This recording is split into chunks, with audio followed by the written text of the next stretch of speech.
Chapter 8: The Use of the Mind in Practical Achievement. Whatever our views of metaphysics may be, materialistic or idealistic, we all realize that it is the use of the mind that determines results in every undertaking. Back of muscle and brain, there is mind, and how much the muscles and brains are to accomplish will depend upon how they are used, directed, and applied by the mind.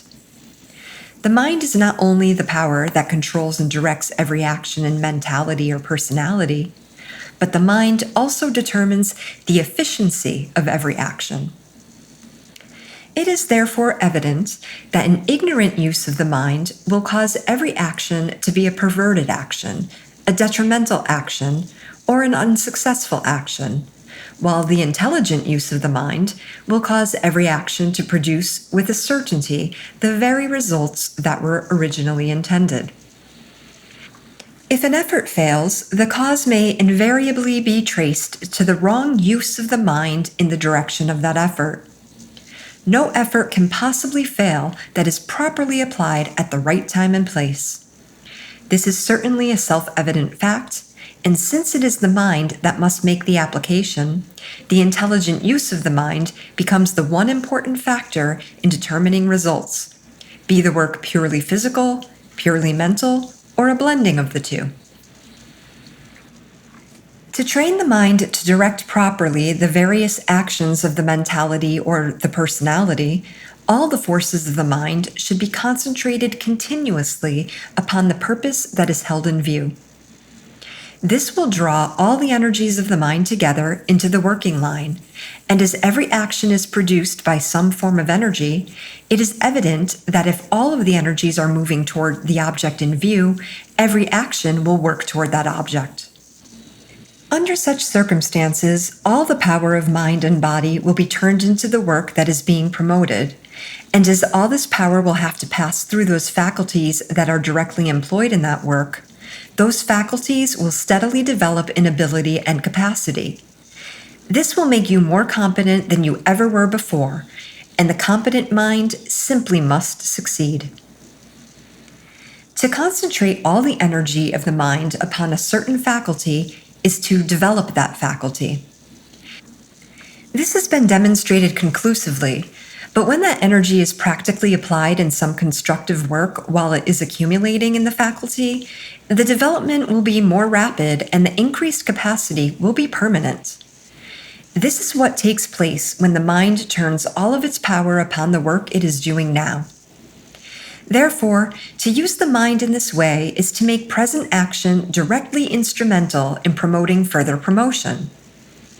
Through this law, the doing of little things can prepare us for the doing of great things, and invariably will if all of the power of mind is focused upon the work of the present moment.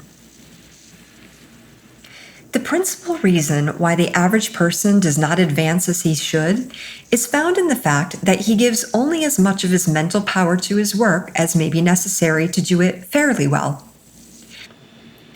The rest of his power is scattered and wasted through aimless thinking, purposeless imagination, and a dividing and a subdividing of attention. Your present work is the motor car that is to carry you forward. If you turn your power into the motor, you will move forward rapidly. But if the greater part of your power is scattered, your progress will be slow. But it is the mind that directs or misdirects the power that is being generated in the human system. Therefore, whether all the power is to be well directed or not depends upon the use of the mind. To concentrate the whole of attention upon the purpose that is being promoted becomes an easy matter through steady practice along this line, though it will become easier still if the most interesting viewpoint of this purpose is gained at the outset. We naturally concentrate all of our power upon that in which we are deeply interested, and we can find an interesting viewpoint in everything if we look for it. While we are looking for this interesting viewpoint, the mind will unconsciously or subconsciously become interested in the subject.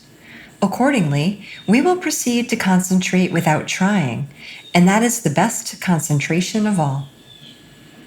To dwell mentally upon the idea of success, or to keep the greatest imaginable success constantly in view, and to picture oneself upon the path of perpetual increase, these are matters of great importance.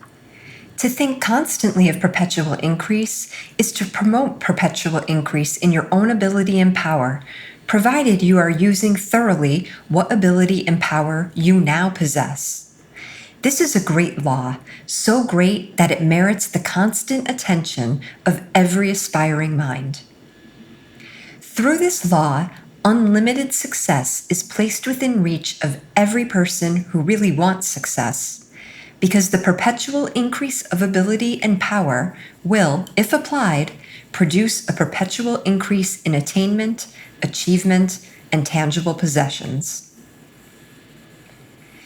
To dwell mentally upon the idea of success and upon the life of success is to produce the life and the power and the understanding of success in the mind itself. Such a mind will know success, what is conducive to success, and will have the power to push its ideas into successful action.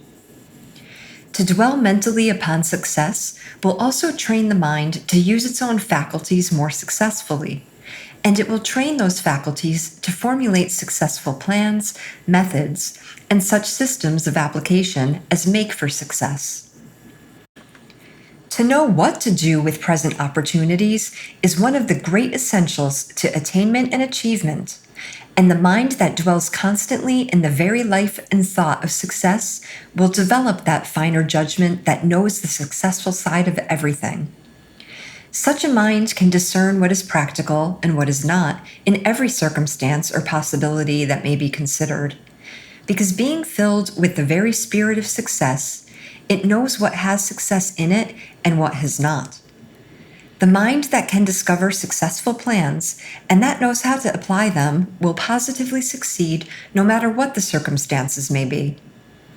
And to think success, work for success, and press on toward greater and greater success is to open the mind to new methods for promoting success and new systems for enlarging the range of one's individual success. Success, therefore, in fact, greater and greater success must follow with a certainty. The mind should see only the successful side of everything, that is, the bright side, the rich side, the growing side, the side of new opportunities, and the side of greater possibilities. This attitude of mind will keep all the faculties in the best working condition. The entire mind will be kept at the high water mark of ability, capacity, and efficiency. Confidence in oneself, in one's associates, and in one's work will be complete. Faith, that great essential to success, will be high and strong, and a most excellent impression will be produced upon all minds with whom we may come in contact. The mind that lives in the upper story, so to speak, not only displays all its faculties and talents to the best advantage, but actually employs all its forces to the best advantage. Such a mind not only makes good now, but impresses everybody with the fact that it can do more just as soon as the opportunity is supplied, and the desired opportunity will not be withheld very long from such a mind. To complain at any time or under any circumstances is a misuse of the mind. It causes the mind to fail down to its worst. To permit the mind to think of failure or impending trouble is to go down mentally into conditions of failure and trouble. This will cause the mind to become troubled, disturbed, and confused, and such a mind will make any number of mistakes, do nearly everything wrong, and be its worst in nearly every sense of the term. To permit hard luck thought of any description, or to listen to talk of that sort, will produce the same results. The mind will be taken down, and for the time being will become weak and incompetent. To overcome these tendencies, resolve to create your own good luck. Know that you can, because it is true that you can. Then eliminate completely every thought, error, or suggestion that implies anything to the contrary. The tendency to complain or to expect hard luck will almost invariably impress other minds with the belief that you are incompetent. In brief, that you are a failure or that there is something wrong with you. Successful minds, therefore, will have nothing to do with you, and instead of securing the best places in the commercial world, you will have to go down and accept something that is ordinary or inferior. The habit of complaining or taking the dark view whenever anything goes wrong will also impress your own mind with failure and with the belief that you are incompetent. After a while, you will begin to think you do not amount to much, and when such thought begins to take possession of your mind, you will soon be counted among those who have failed. If you wish to do greater and greater things, you must think that you can, because when you think that you can, you develop the power that can. Thus, in the course of time, you will actually be able to do the very things that you thought you could do. So therefore, it is safe to hitch your wagon to a star. To train your mind to work in perfect harmony with the elements and forces of success, try as far as possible to associate only with people who are successful or people who want success, who talk only success, and who are living personifications of the very atmosphere of success. Every mental state should be a greater working power toward greater things and should be animated with the life that has within it the possibilities of greater things. No mental state, therefore, should be permitted that contemplates the lesser, that drifts toward the lesser, or that has the tendency to be satisfied to work only for the lesser. All the thinking should be animated with the spirit of attainment and achievement, and every thought should deeply feel and persistently feel the desire to work with all its life and power for the very highest success you have in view. Stand for the highest worth. Aim to realize greater and greater worth and daily impress upon every part of your mind the highest conception of quality and worth that you can possibly picture. This will develop superiority in every phase of mentality, and the result will be that of superior mental power, superior talents, and superior ability will inevitably follow. The mind that develops greater worth will gain the ability to produce things that have greater worth. The man with such a mind, therefore, will be worth more in the commercial world. His labor and his brains will command a higher price, and his products will be in great demand. By increasing his own mental and personal worth, he will increase the worth and the value of his work, because the man himself is the cause. His work is the natural effect. The inferior mind cannot expect to produce high-priced products, nor can extraordinary achievements proceed from ordinary talents. He who would do the greater, therefore, must first become greater, and he can become greater by giving his best ability to his present work, and by using his present work through which to express all the worth, all the quality, all the capacity, and all the power that he may now possess. In other words, by training his whole mind to apply itself thoroughly to everything he may undertake to do, he will develop the whole mind. This will produce the greater mind, and the greater mind will soon have the privilege to do the greater things. Another essential in turning the whole of the mind and the best there is in the mind into the efforts of today is to be deeply interested in what you are doing today and to have a deeply felt love or admiration for that work. This is not sentiment, but an exact scientific principle. The man who works simply for the wages he is to get will always get small wages because such a mind will not improve. In like manner, the man who remains satisfied with a small business, just enough to give him a living, will always continue in a small business, and his living will be cheap and ordinary. The fact is that such people do not turn their powers of their mind into their work. They simply use enough mind to keep things a-going. The rest of their powers are wasted. Make it a point, therefore, when you accept a position or enter any kind of business, to love it. Love it with all the heart and soul that you can arouse, and you will find this is an easy matter when you know that your present work is the path to those greater things that your heart may wish for. When you deeply love your work, you will naturally concentrate your whole mind upon your work, and you will use all your power in your work. This means better work and a more rapid development of your own ability and talent.